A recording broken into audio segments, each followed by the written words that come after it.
JK Yadav Films present. JK Yadav Films. Music by Shyam Parida.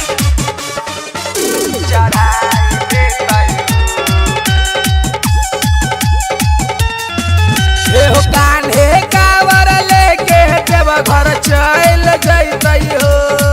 ए हो कान्हे कावर लेके देव घर चल जइतई हो।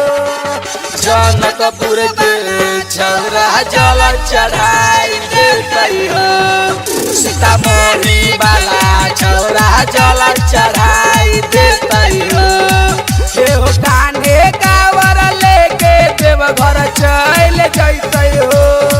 हे हो कान्हे कावर लेके देव घर चल जइतई हो। दरभंगा के छौरा जल चढ़ाई देतई हो। सीतामढ़ी वाला छौरा जल चढ़ाई देतई हो। JK Yadav Films.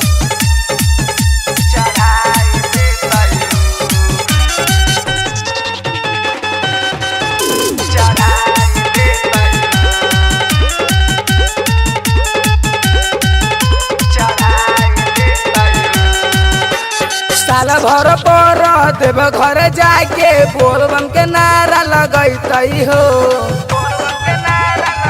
ए हो साल भर पर देव घर जाके बोलबम के नारा लगैतई हो। आ भांग धतूरा गाजा चिलम साथे लेके जइतई हो। डीजे बजतई गाजा पीतई नाच करतई हो। ए हो डीजे बजतई गाजा पीतई नाच करतई हो। जनकपुर के छौरा जल चढ़ाई देतई हो। सीतामढ़ी वाला छौरा जल चढ़ाई देतई हो। JK Yadav Films.